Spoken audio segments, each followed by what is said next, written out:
الحمد لله نحمده ونستعينه ونستغفره ونؤمن به ونتوكل عليه ونعوذ بالله من شرور أنفسنا ومن سيئات أعمالنا من يهده الله فلا مضل له ومن يضلله فلا هادي له ونشهد أن لا إله إلا الله وحده لا شريك له ونشهد أن سيدنا وسندنا وشفيعنا وحبيبنا وبارك وسلم تسليما كثيرا كثيرا أما بعد فأعوذ بالله من الشيطان الرجيم بسم الله الرحمن الرحيم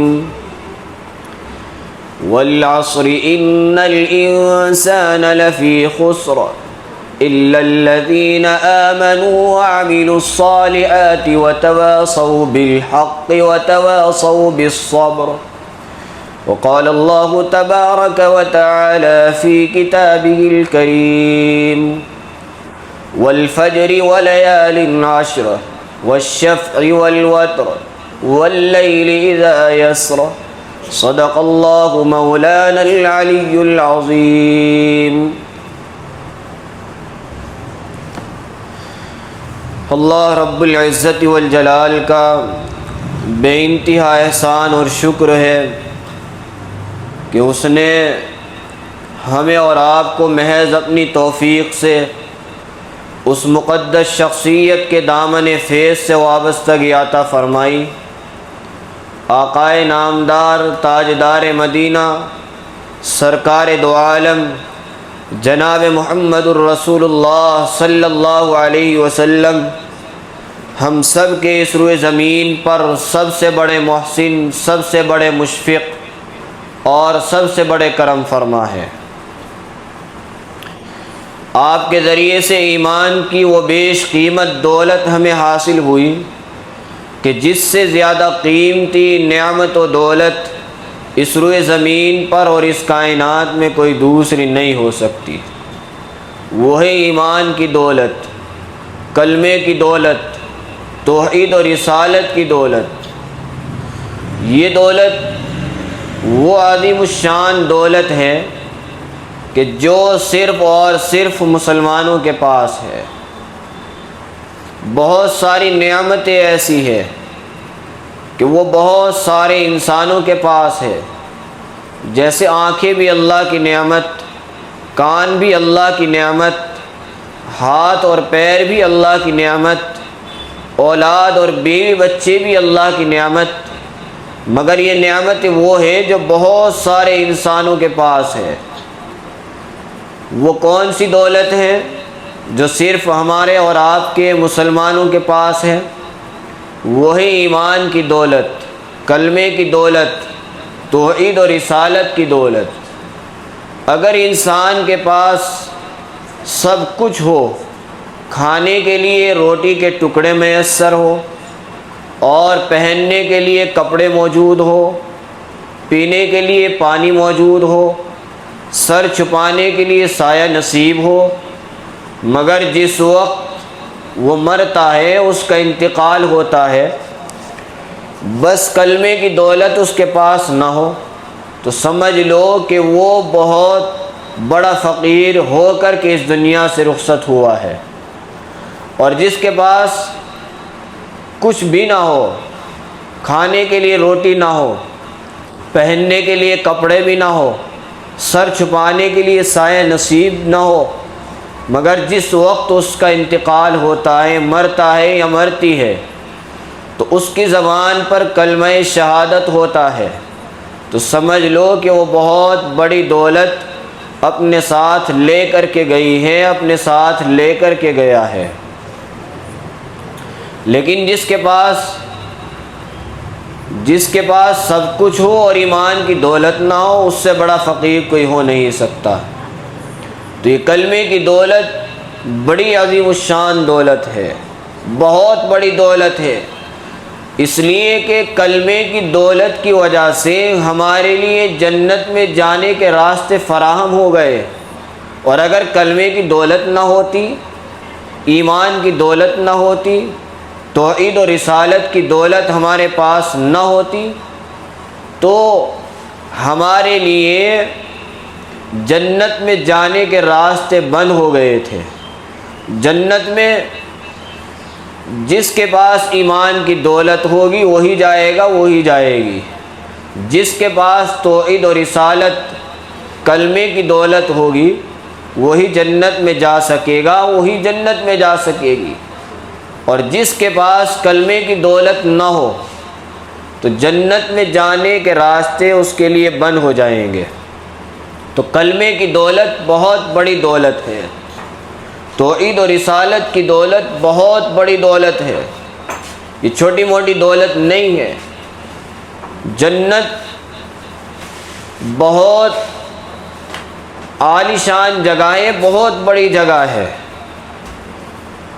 تو اس میں جانے کے راستے اللہ تعالیٰ نے ہمارے لیے کھول دیے ہیں۔ اس لیے کہ اللہ کا شکر ہے کہ ہمارے پاس کلمے کی دولت ہے، ایمان کی دولت ہے، توحید و رسالت کی دولت ہے، تو یہ بہت بڑی دولت ہے۔ آج تو عرض کرنا یہ ہے کہ یہ دن، یہ ایام جو چل رہے ہیں، یہ بڑے بابرکت ایام ہیں۔ حدیث شریف میں ہے کہ ان دنوں میں ہر نیکی کے ثواب کو بڑھا دیا جاتا ہے۔ کچھ کہہ رہے ہیں؟ ان دنوں میں ہر نیکی کے ثواب کو بڑھا دیا جاتا ہے۔ حضرت پیران پیر شیخ عبد القادر جیلانی رحمۃ اللہ علیہ، جو پیروں کے بھی پیر ہیں، پیران پیر ان کو اسی لیے کہا جاتا ہے کہ وہ پیروں کے بھی پیر ہے۔ تو حضرت شیخ عبد القادر جیلانی رحمۃ اللہ علیہ اپنی کتاب غنیۃ الطالبین میں لکھتے ہیں کہ ان 10 دنوں میں ہر نیکی کے ثواب کو بڑھا دیا جاتا ہے۔ اگر کوئی انسان کسی دین کی مجلس میں بیٹھتا ہے تو ایسا ثواب ملتا ہے جیسے کسی نبی کی مجلس میں بیٹھ گیا ہو۔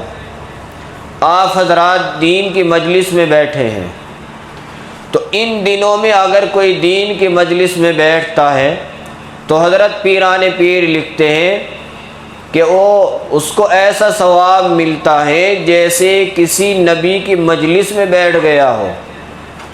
اور اگر کوئی آدمی کسی غریب مسلمان کی مدد کرتا ہے تو اس کو قطب اور ابدال کی مدد کرنے جیسا ثواب ملتا ہے۔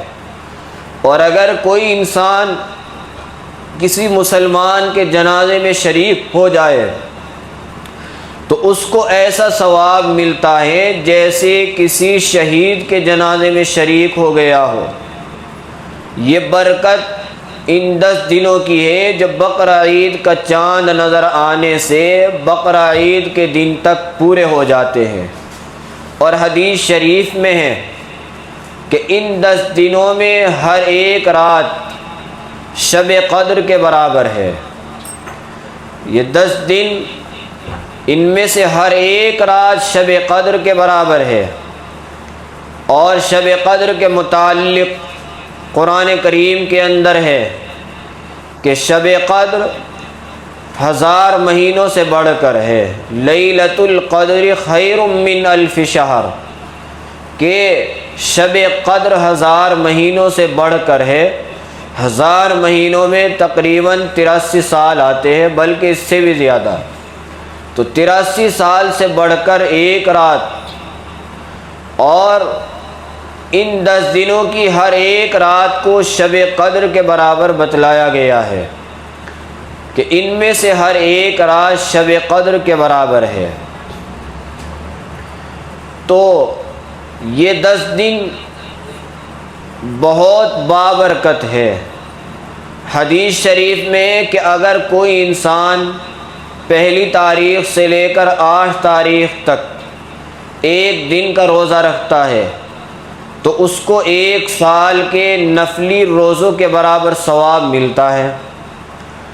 اور آج 8 تاریخ ہے، کل 9 تاریخ ہے، عرفے کا دن ہے، عرفے کے دن کا روزہ رکھنے پر 2 سال کے نفلی روزوں کے برابر ثواب ملتا ہے اور 2 سال کے گناہ معاف ہو جاتے ہیں۔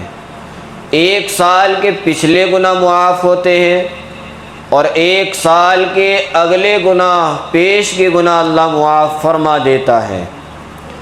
تو کل عرفے کا دن ہے، کل کا روزہ رکھنے پر 2 سال کے نفلی روزوں کے برابر ثواب ملے گا اور 2 سال کے گناہ معاف ہو جائیں گے۔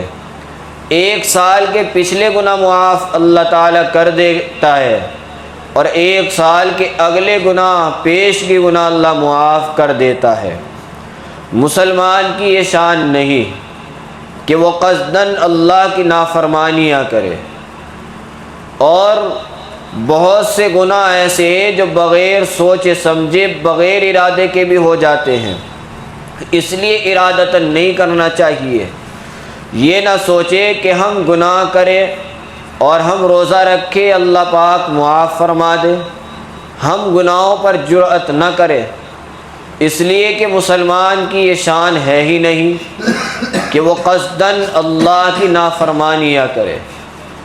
اور اگر کوئی نافرمانی ہو بھی جائے تو اس کا جو طریقہ معافی کا اور توبہ کا بتلایا ہے اس پر عمل کریں، مگر قصداً اللہ کی نافرمانیاں نہ کرے، اس لیے کہ بہت سے گناہ وہ ہیں جو بغیر سوچے سمجھے اور بغیر ارادے کے بھی ہو جاتے ہیں، بلکہ عبادت کرتے کرتے بھی ہم سے گناہ ہو جاتے ہیں۔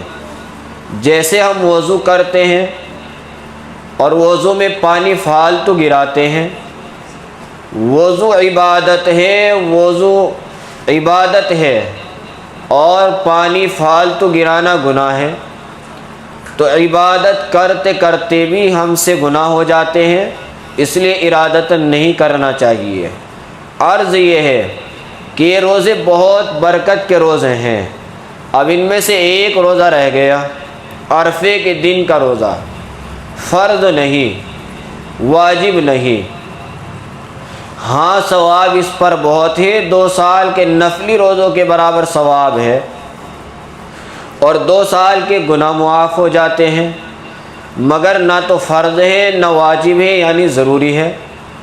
اگر کوئی رکھ لے گا یا رکھ لے گی تو ثواب ملے گا، اور اگر نہ رکھے تو گناہ کچھ نہیں، حرج کچھ نہیں۔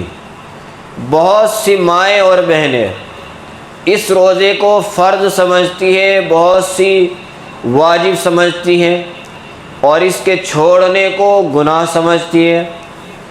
اگر کسی نے کل کا روزہ نہ رکھا تو گناہ کچھ نہیں، حرج کچھ نہیں، اور اگر رکھ لیا تو ثواب بہت ہے، 2 سال کے نفلی روزوں کے برابر ہے اور 2 سال کے گناہ معاف ہو جائیں گے۔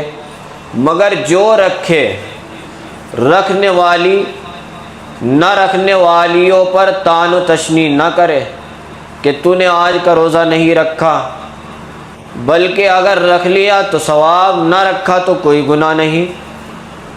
تو بہرحال اب ان میں سے ایک روزہ رہ گیا، بڑا بابرکت دن ہے اور روزہ رکھنے پر بہت زیادہ ثواب ہے، لیکن ان دنوں میں اصل عمل، اصل نیکی قربانی ہے۔ ان دنوں میں اصل عمل، اصل نیکی قربانی ہے۔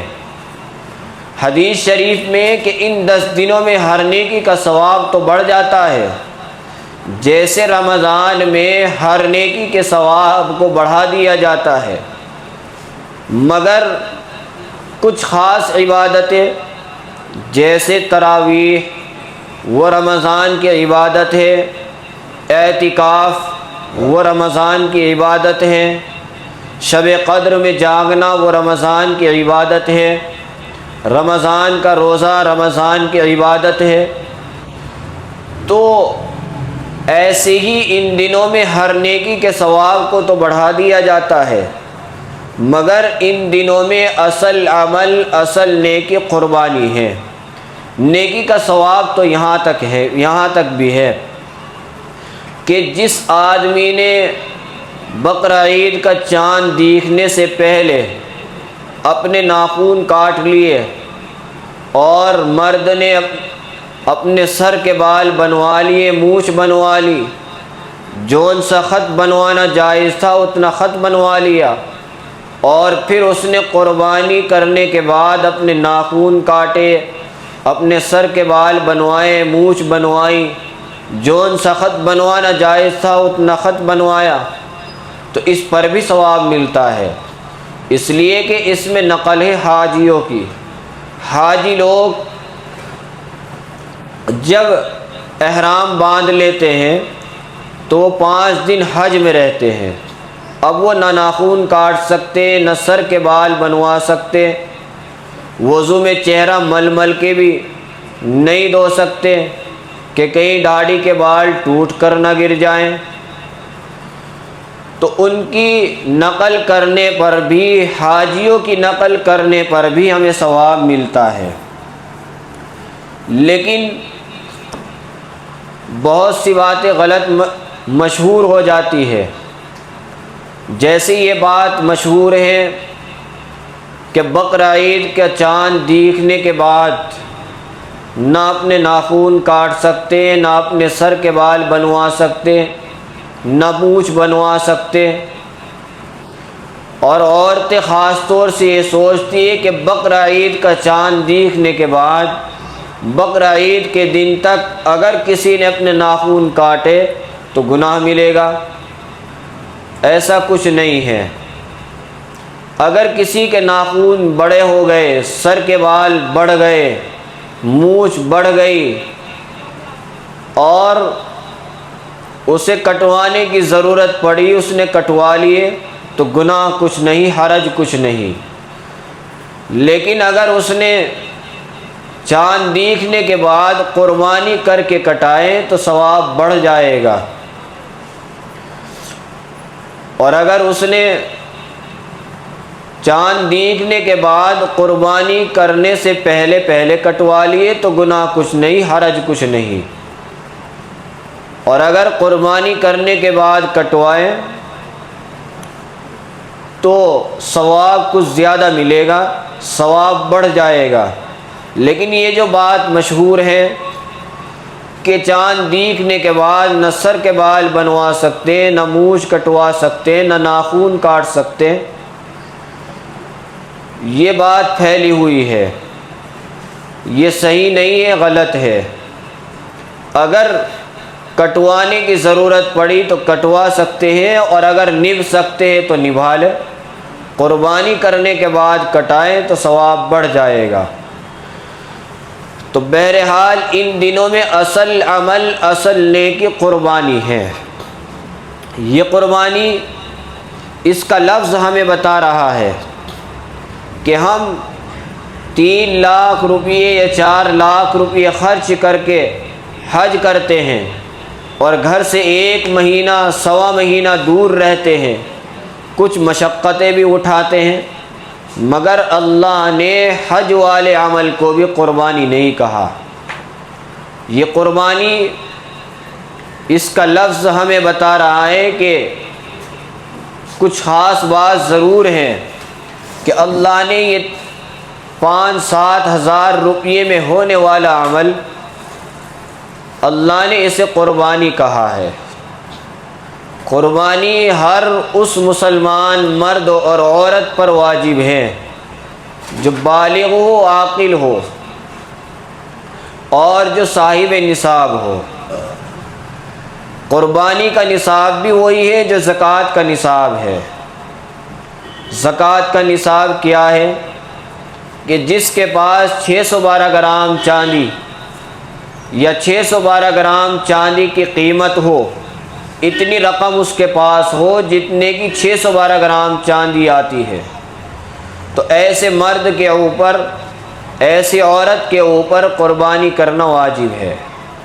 اگر کسی عورت کے پاس کچھ سونا رکھا ہوا ہے، 1 تولہ سونا بھی اگر رکھا ہوا ہے، اور اس کے ساتھ ساتھ میں کچھ نقد پیسے رکھے ہوئے ہیں یا کچھ چاندی رکھی ہوئی ہے، تو اب ان چیزوں کی قیمت ملائی جائے گی، تو اگر وہ 612 گرام چاندی کی قیمت کے برابر ہو گئی تو ایسے مرد اور عورت کے اوپر قربانی کرنا واجب ہے۔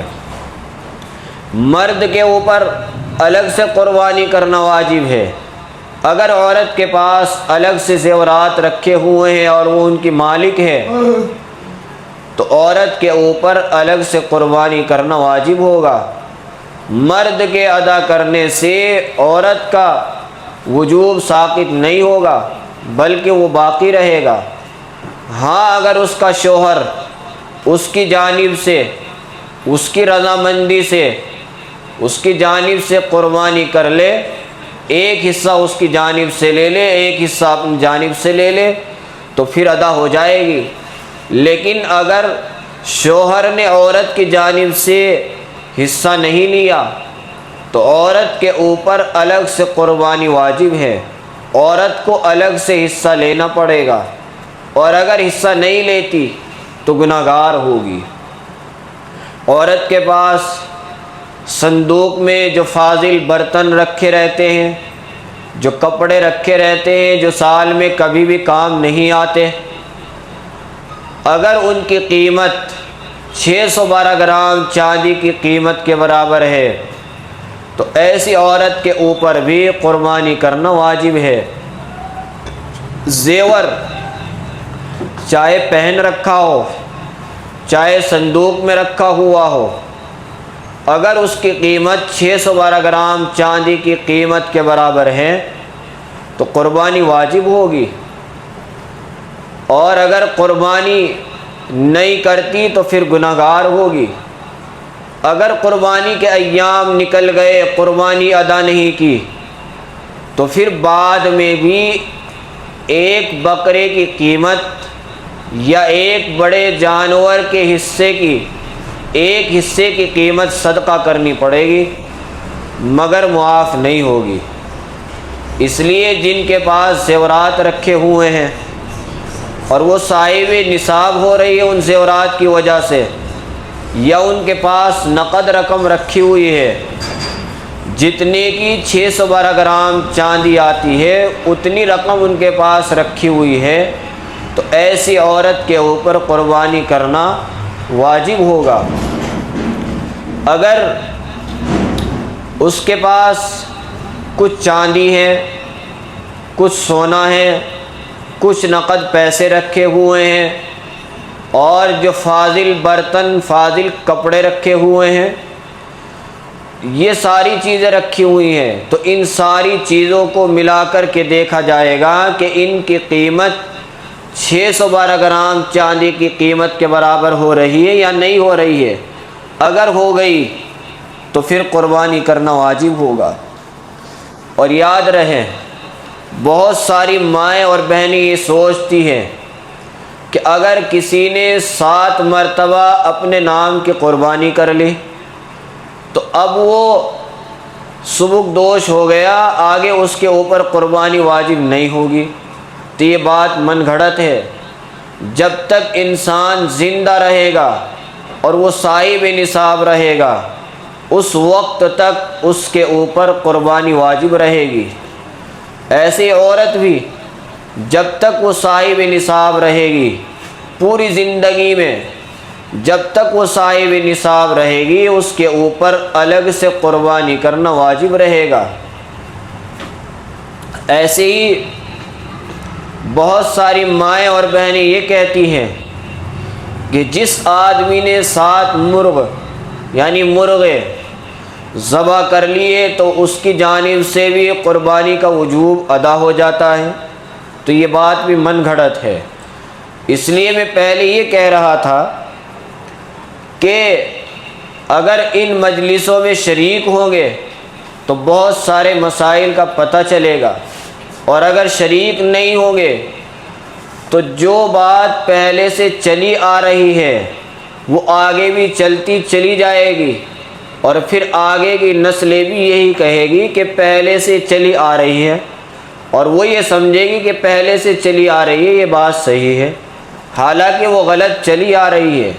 پہلے تو لوگ پوجا بھی کیا کرتے تھے اور نہ جانے کیا کیا خرافات کیا کرتے تھے، مگر پہلے تو لوگ اپنی بیٹیوں کو زندہ درگور دفن کر دیا کرتے تھے، مگر اللہ کے نبی صلی اللہ علیہ وسلم دنیا میں تشریف لائے اور ساری رسم و رواج کو ختم کیا اور دین کا بول بالا ہو گیا۔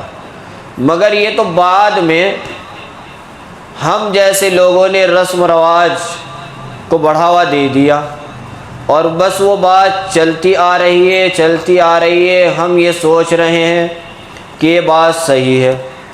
جیسے جنگ آزادی میں علماء کرام شہید ہو گئے تھے اور دور دور تک کوئی عالم نظر نہیں آتا تھا، بس بڑے آدمی نے جو بات کہہ دی چھوٹے اس کو مان لیا کرتے تھے، اور مسجدوں میں جو امام ہوتے تھے وہ بھی میاں جی ہوتے تھے، وہ حافظ بھی نہیں ہوتے تھے۔ انہوں نے جو بات کہہ دی لوگوں نے مان لی، حالانکہ وہ حافظ عالم اور مفتی نہیں ہوتے تھے۔ علماء کرام تو جنگ آزادی میں شہید ہو گئے تھے، بس جو ائمہ کرام تھے جو بیچارے حافظ بھی نہیں تھے، انہوں نے جو بات کہہ دی لوگوں نے مان لی، اور وہی بات آج تک چلی آ رہی ہے۔ اب مساجدوں کے اندر مدارسوں میں بڑے بڑے مفتیان کرام آ گئے ہیں، اب وہ مسائل بتا رہے ہیں تو ہم جیسے لوگوں کو وہ مسائل نئے لگ رہے ہیں، اس لیے کہ ہم نے وہ پہلی مرتبہ سنا ہے، تو ہم یہ سوچ رہے ہیں کہ یہ نئے مولوی اور نئے مسئلے ہو گئے۔ ایسا نہیں ہے، بلکہ مسائل وہی ہے، بس مولوی بنے ہیں اور یہ کتابیں پڑھ پڑھ کر کے آپ تک دین کی باتیں پہنچا رہے ہیں، صحیح پہنچا رہے ہیں۔ جنہوں نے کتابیں نہیں پڑھی، مسائل ان کے سامنے نہیں آئے، ان کو یہ لگ رہا ہے کہ نئے مسائل ہیں، جبکہ نئے مسائل نہیں ہیں، پرانے ہی ہیں۔ یہ تو اللہ کے نبی صلی اللہ علیہ وسلم نے 1450 سال پہلے بتا کر کے اس دنیا سے تشریف لے گئے۔ حضرت امام بخاری رحمۃ اللہ علیہ کے 1,00,000 صحیح احادیث زبانیات تھی، ان کے 1,00,000 صحیح احادیث زبانی اور حفظیات تھی۔ تو اگر 1,00,000 احادیث ہمارے سامنے آئے گی اور ان سے مسائل نکلیں گے تو ہم جیسے لوگ پھر یہی کہیں گے کہ یہ تو نئے مسائل ہیں، حالانکہ نئے مسائل نہیں ہیں۔ مولوی بننے کے لیے ہزاروں کتابیں پڑھنی پڑتی ہے اور ان میں لاکھوں مسائل آتے ہیں۔ جب وہ مسائل دوسروں تک پہنچاتے ہیں، بتاتے ہیں جن کو علم نہیں ہوتا، تو پھر ان کو یہ لگتا ہے کہ یہ نیا مولوی نئے مسائل بتا رہا ہے، حالانکہ ایسا نہیں ہے۔ میں نے پہلے بھی کہا تھا کہ مولوی تو بن رہے ہیں مگر مسائل پرانے ہی ہیں۔ اللہ کے نبی صلی اللہ علیہ وسلم 1450 سال پہلے بتا کر کے چلے گئے، مگر ہم ان باتوں پر عمل نہیں کرتے۔ آج ایک ڈاکٹر اگر کوئی بات بتلاتا ہے، مثلاً وہ یہ کہتا ہے کہ ہاتھ دھو کر کے کھانا کھانا چاہیے، ٹوائلٹ جب جائے تو صابن سے ہاتھ دھونے چاہیے، تو ڈاکٹر ہمیں بتلا رہا ہے، ہم یہ سوچ رہے ہیں کہ ڈاکٹر ہمیں بتلا رہا ہے اور اچھی بات بتلا رہا ہے، یقیناً اچھی بات ہے، مگر یہ بات اللہ کے نبی صلی اللہ علیہ وسلم آج سے 1450 سال پہلے بتا کر کے دنیا سے تشریف لے گئے۔ مگر ہمیں جب کوئی بتاتا ہے، کوئی غیر مسلم بھی اگر بتاتا ہے اسلام کی بات، تو ہم یہ سوچتے ہیں کہ بس یہی بتا رہا ہے، یہ بات اس نے ہی بتائی ہے، حالانکہ وہ بات 1450 سال پہلے اللہ کے نبی صلی اللہ علیہ وسلم بتا کر کے چلے گئے ہیں۔ تو ان دنوں میں اصل عمل، اصل نیکی قربانی ہے۔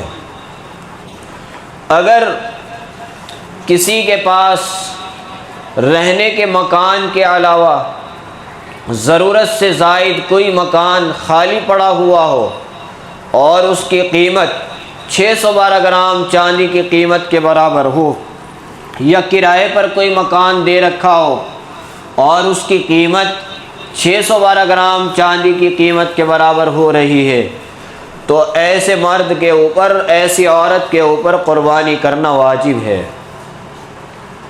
مکان کرائے پر دے دیا، اس کی آمدنی، اس کا کرایہ اتنا ہے کہ 612 گرام چاندی کی قیمت کے برابر ہے، تو ایسے مرد کے اوپر، ایسی عورت کے اوپر قربانی کرنا واجب ہے۔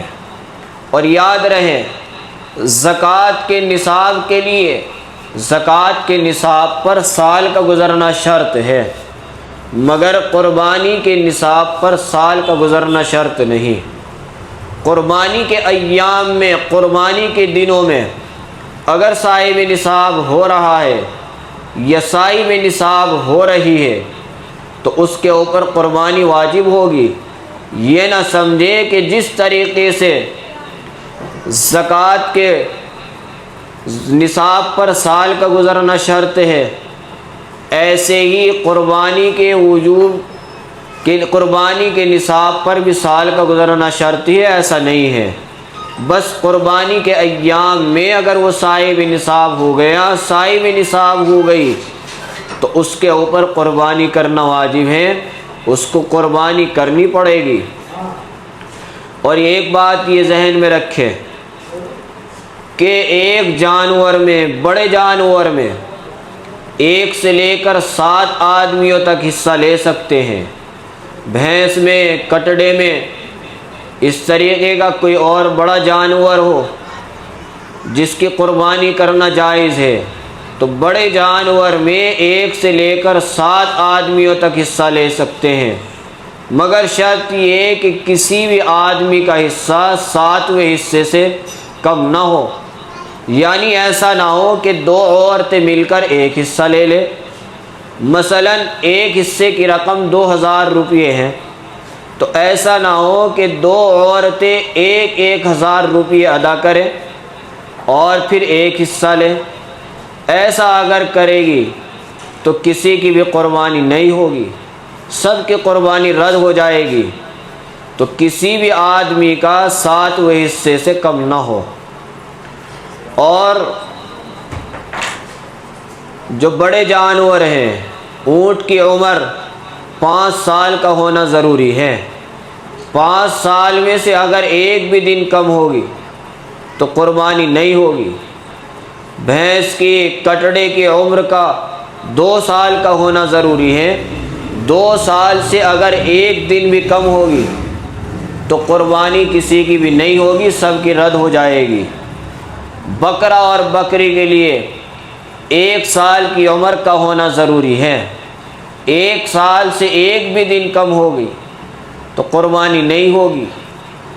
ایسے ہی بھیڑ اور دمبے کے لیے اصل تو یہی ہے کہ ان کی عمر کا 1 سال کا ہونا ضروری ہے، لیکن اس میں یہ گنجائش ہے کہ اگر ان کی عمر 6 مہینے کی ہے اور وہ دیکھنے میں سال کا معلوم ہوتا ہے، تو اگر دیکھنے میں سال کا معلوم ہوتا ہے اور عمر 6 مہینے کی ہے تو پھر قربانی کرنا ان کے لیے قربانی صحیح ہو جائے گی۔ مگر یہ بھیڑ اور دمبے کا مسئلہ ہے، بکرا اور بکری کا نہیں ہے۔ بکرا اور بکری کی عمر کا 1 سال کا ہونا ضروری ہے۔ بھیڑ اور دمبے کا مسئلہ ہے کہ اگر وہ 6 مہینے کا ہے اور اتنا فربا، اتنا موٹا ہے کہ دیکھنے سے معلوم ہوتا ہے کہ 1 سال کا ہے، تو اس کی قربانی ہو جائے گی۔ تو اس لیے اگر ہم نے جانور پال رکھے ہیں اور ان کی عمر پوری ہونے میں 1 دن کی بھی کمی ہے تو بتلا دے کہ 1 دن کم ہے، اس کی قربانی نہیں ہوگی۔ دھوکہ دے کر اگر کسی کو جانور بیچا تو گناہ گار ہوگی، گناہ گار ہوگا، اس کا گناہ بیچنے والے کو ملے گا اگر دھوکہ دے کر جانور بیچا ہے۔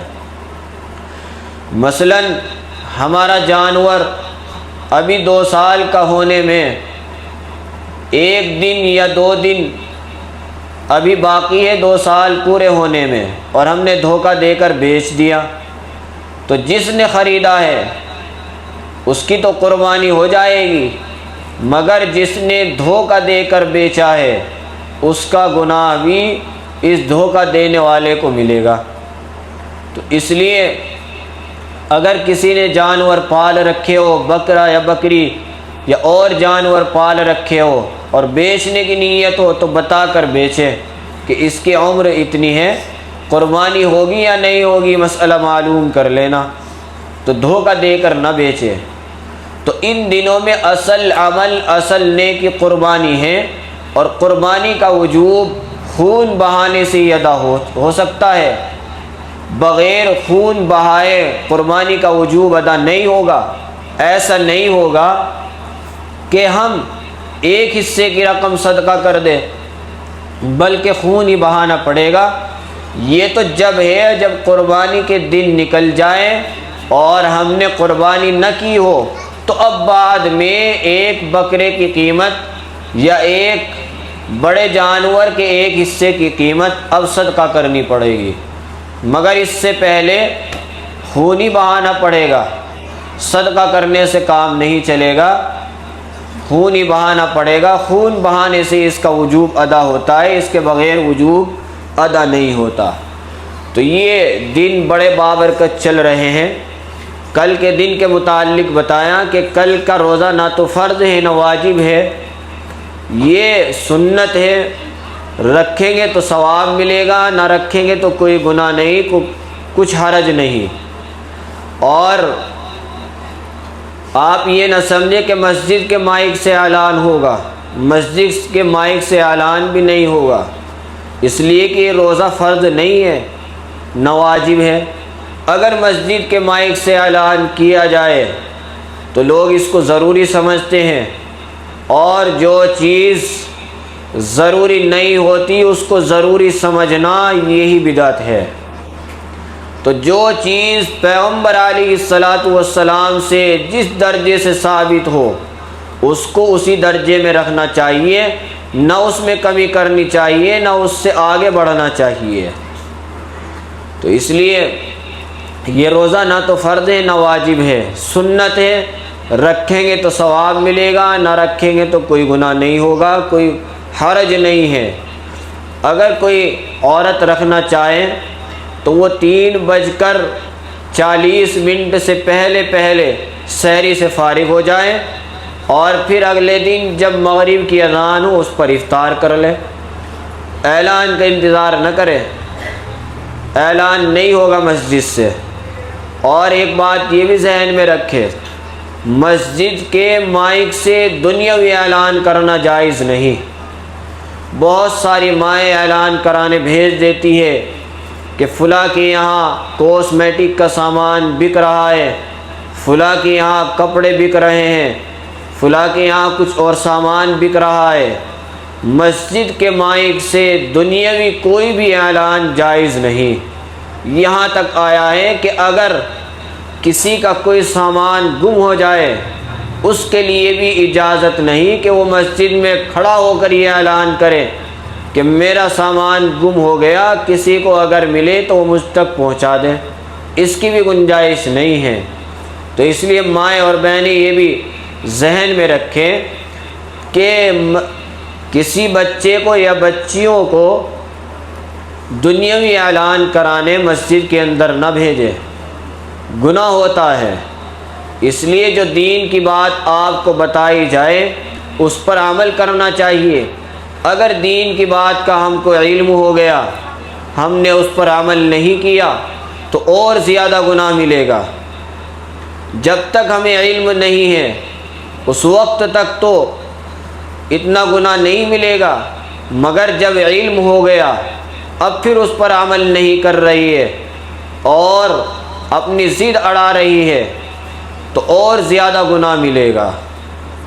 اور ایک بات یہ بھی ذہن میں رکھے کہ آج کل شادیوں کا زمانہ چل رہا ہے، شادیوں میں بہت ساری خرافات پھیلائی جا رہی ہے۔ کہیں گھٹنے کی رسم و رواج ہے تو کوئی اور رسم و رواج ہے، تو یہ رسم شریعت کے اندر نہیں ہے، ان سے بچنا چاہیے۔ رسم کے پھیلانے سے گناہ ملتا ہے۔ شریعت میں گھٹنا لگانا یا صحرا کرنا یا اس طرح کی کوئی اور خرافات کرنا یہ شریعت کے اندر نہیں ہے۔ نکاح بھی سنت کے مطابق کیا جانا چاہیے، اس کے بعد ولیمہ کرنا چاہیے۔ گھروں کے اندر گانے بجانے سے، ڈیگ بجانے سے، ڈی جے بجانے سے بچنا چاہیے، پرہیز کرنا چاہیے۔ اللہ کے نبی دنیا میں جو آئے تھے شرک کو ختم کرنے کے لیے آئے تھے، ڈیگ ڈبوں کو ختم کرنے کے لیے آئے تھے، مگر ہم غیروں کے طریقے پر چل رہے ہیں، غیروں کے اندر جو رسم و رواج ہیں ہم ان کو اختیار کر رہے ہیں۔ نہ ہمارے یہاں پردے کا اہتمام ہے، نہ ہمارے یہاں سنتوں کا اہتمام ہے، سنتوں کو ترک کر دیا ہے، نمازوں کا بھی اہتمام نہیں، نمازیں بھی ہم چھوٹے چھوٹے بہانوں پر چھوڑ دیتے ہیں، جبکہ نماز بہت اہم عبادت ہے، نماز تو کسی بھی حال میں معاف نہیں، تو نماز بھی پڑھنی چاہیے۔ پردے کا اہتمام بہت ضروری ہے۔ حضرت فاطمہ رضی اللہ تعالی عنہا جو اللہ کے نبی کی سب سے لاڈلی بیٹی ہے، ان کی سیرت پڑھ کر کے دیکھے کہ پردہ کسی بھی حال میں چھوٹتا نہیں تھا، پردے کا اہتمام اتنا تھا۔ آج کل پردے کا اہتمام بالکل ختم ہو گیا ہے، دیور سو تو بالکل پردہ اٹھ ہی گیا ہے، یہ سمجھتے ہیں کہ دیور سے پردہ ہے ہی نہیں، دیور کو تو موت بتلایا گیا ہے، دیور سے پردہ ہے۔ ایسے ہی جو چچا کے لڑکے ہوتے ہیں، تایا کے لڑکے ہوتے ہیں، یہ سمجھتے ہیں کہ ان سے پردہ نہیں، ان سے بھی پردہ ہے۔ جن کو شریعت میں بتلایا گیا ہے کہ یہ غیر محرم ہیں، وہ غیر محرم ہی رہیں گے، ان سے پردہ کرنا ضروری ہوگا۔ جو محرم ہیں ان سے پردہ نہیں ہے، مگر جو غیر محرم ہیں ان سے پردہ ضروری ہے۔ پردے کا اہتمام کرنا چاہیے۔ ہم نے غیروں کے طریقے اختیار کر لیے، غیروں کے طریقوں پر ہم چل رہے ہیں، اور پھر کہتے ہیں کہ گھروں کے اندر برکتیں نہیں ہیں، بچے ہمارے کہنا نہیں مان رہے ہیں، بچے پڑھنے میں کمزور ہیں۔ وہ کمزور کیوں نہیں ہوں گے؟ اس لیے کہ ہم غیروں کے طریقے پر چل رہے ہیں۔ نہ بچوں کو ہم نمازوں کے لیے کہتے ہیں، نہ ان کو اٹھاتے ہیں، یہ سمجھتے ہیں کہ ابھی بچہ ہے، جبکہ شریعت نے یہ کہا ہے کہ جب بچہ 7 سال کا ہو جائے تو اس کو نماز کا حکم کرنا چاہیے، جب 10 سال کا ہو جائے تو نماز چھوڑنے پر اس کی پٹائی کرنی چاہیے۔ مگر ہمارے یہاں بچے اس سے زیادہ عمر کے ہو جاتے ہیں، ہم نماز کے لیے نہ خود اٹھتے نہ ان کو اٹھاتے، پھر جب وہ پڑھنے میں کمزور رہتے ہیں، شکایتیں کرتے ہیں، تعویذیں تلاش کرتے ہیں، اب تعویذ کے پہننے سے کوئی فائدہ نہیں ہوگا۔ اس لیے جس چیز کو شریعت نے اختیار کرنے کے لیے کہا ہے اس کو اختیار کرنا چاہیے، اور جس چیز کو شریعت نے چھوڑنے کے لیے کہا ہے اس کو چھوڑنا چاہیے۔ بہرحال اللہ تعالی ہم سب کو کہنے سننے سے زیادہ عمل کی توفیق عطا فرمائیں، سنتوں کے مطابق زندگی گزارنے کی توفیق نصیب فرمائیں۔ وآخر دعوانا الحمد للہ رب العالمین۔ دعا کر لیں۔ اللہم لک الحمد کلہ ولک الشکر کلہ وإلیک یرجع الامر کلہ۔ اللہم صل وسلم دائما ابدا علی حبیبک خیر الخلق کلہم۔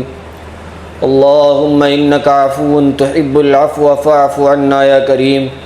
یا حی یا قیوم برحمتک نستغیث، لا الہ الا انت سبحانک انی کنت من الظالمین۔ یا اول الاولین، یا آخر الاخرین، یا ذا القوة المتین، یا راحم المساکین، یا ارحم الراحمین۔ اے اللہ بے شک تو رحیم ہے، کریم ہے، غفور الرحیم ہے، رحمان الرحیم بھی ہے، ارحم الراحمین بھی ہے۔ اے اللہ بے شک ہم تیرے بندے ہیں، گناہ گار ہیں، مجرم ہیں، سیاہ کار ہے، اقراری مجرم ہیں، دن کے اجالوں میں، رات کے اندھیروں میں ہر وقت گناہوں میں مشغول رہتے ہیں۔ اے اللہ آخرکار جیسے بھی ہے تو تیرے ہی بندے۔ اے اللہ ہم سب کے تمام گناہوں کو معاف فرما، ہم سب کی خطاؤں کو درگزر فرما۔ اے اللہ رحم کا، کرم کا، عافیت کا معاملہ فرما۔ تمام مدارس کی، مساجد کی، خانقاہوں کی، تبلیغی مراکز کی، حرمین شریفین کی، مسجد اقصیٰ کی حفاظت فرما۔ اے اللہ جو لوگ دعاؤں کے لیے کہتے رہتے ہیں یا جن کا ہم پر حق ہے، جو کہنے والے تھے کسی مجبوری کی وجہ سے نہیں کہہ سکے، سب کی جائز تمناؤں کو پورا فرما۔ اے اللہ جو بھی بیمار ہیں، اے اللہ اس مجمع میں جو بھی بیمار ہو یا ان کے رشتہ داروں میں، گھر والوں میں، سب کو شفائے عاجلہ کاملہ مستمرہ دائمہ نصیب فرما۔ اے اللہ جو بے اولاد ہیں ان کو نیک صالح اولاد عطا فرما، جو با اولاد ہیں ان کی اولادوں کو فرما بردار بنا۔ اے اللہ اس بستی پر اپنا خصوصی کرم فرما۔ اے اللہ یہاں کے مدرسے کو دن دوگنی رات چوگنی ترقی عطا فرما۔ اے اللہ غیبی طور سے اپنی نصرت اور مدد فرما۔ فلسطین کے مسلمانوں کی حفاظت فرما، غزہ کی حفاظت فرما۔ اے اللہ دشمنان اسلام کے خلاف جو بھی سازشیں رچ رہے ہیں، اے اللہ ان کی سازشوں کو ناکام فرما۔ اے اللہ اگر ان کے مقدر میں ہدایت ہے تو ان کو ہدایت نصیب فرما، اگر ان کے مقدر میں ہدایت نہیں ہے تو ان کو نیست نابود تباہ و برباد فرما۔ اللہ جہاں جہاں مسلمان پریشان حال ہے سب کی پریشانیوں کو دور فرما، اس ملک کے اندر امن و امان قائم فرما۔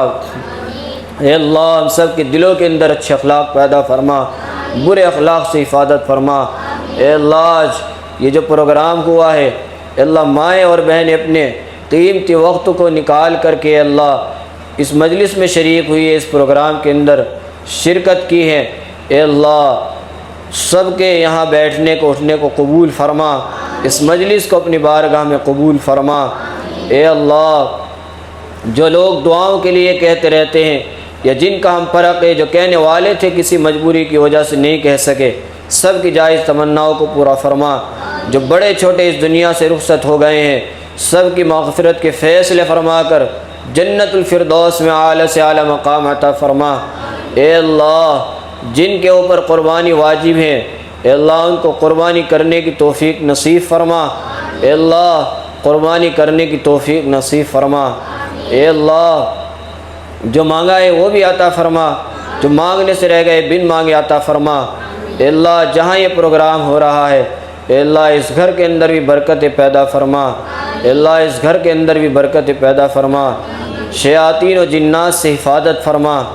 اے اللہ حضور نے جتنی بھی خیر کی دعائیں مانگی ہیں ان کی دعاؤں میں ہمارا بھی حصہ فرما، جتنے شرور و فتن سے پناہ چاہیے ہم پناہ کے زیادہ مستحق ہے، اللہ پناہ نصیب فرما۔ اے اللہ ہماری دعاؤں کو قبول فرما۔ ربنا تقبل منا انک انت السمیع العلیم وتب علینا انک انت التواب الرحیم، وصلی اللہ تعالی علی خیر خلقہ محمد وآلہ وصحبہ اجمعین برحمتک یا ارحم الراحمین۔